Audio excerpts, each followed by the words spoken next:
السلام علیکم۔ ایک چھوٹی سی ریاست پر ایک بادشاہ حکومت کرتا تھا۔ اسے شکار کھیلنے کا بہت شوق تھا۔ ایک روز بادشاہ اپنے سپاہیوں کے ساتھ شکار کھیلنے نکلا۔ راستے میں اسے ایک آدمی نظر آیا جو لکڑیاں کاٹ رہا تھا۔ قریب ہی ایک گدھا باندھا ہوا تھا اور ایک جھونپڑی بھی نظر آ رہی تھی۔ بادشاہ یہ دیکھ کر بہت حیران ہوا کہ اس غریب کی جھونپڑی بہت چھوٹی تھی اور اس میں صرف ایک آدمی ہی لیٹ سکتا تھا۔ بادشاہ کچھ دور تک گیا تو اچانک تیز آندھی اور طوفان شروع ہو گیا۔ بادشاہ کے سپاہیوں نے فوراً اسے واپس جانے کا مشورہ دیا، لیکن بادشاہ نے کہا کہ تم سب واپس چلے جاؤ، میں تو اس آدمی کی جھونپڑی میں رات گزاروں گا۔ یہ سن کر تمام سپاہی حیرت زدہ ہو رہ گئے۔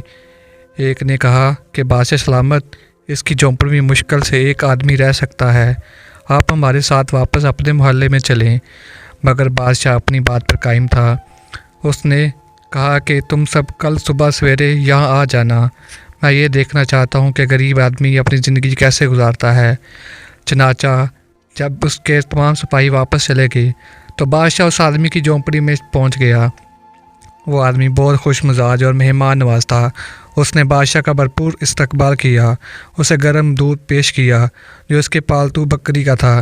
پھر اس نے بادشاہ کو کچھ پیاز کے ساتھ ایک سوکھی روٹی دی جو بادشاہ نے کسی نہ کسی طرح کھا لی۔ پھر اس نے بادشاہ کے سونے کا انتظام کیا۔ چونکہ جھونپڑی میں صرف ایک بستر تھا، اس لیے وہ خود باہر گھاس پر اپنے گدھے کے قریب سویا اور بادشاہ کو بستر پر لٹا دیا۔ پوری رات بادشاہ کو نیند نہیں آئی کیونکہ اپنے محل کے نرم بستروں پر سونے کی عادت تھی۔ صبح اس نے اس آدمی سے پوچھا، آخر تم اس شہر میں کیوں نہیں رہتے؟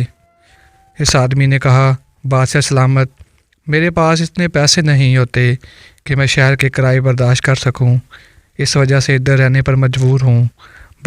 بادشاہ کو یہ سن کر بہت دکھ ہوا۔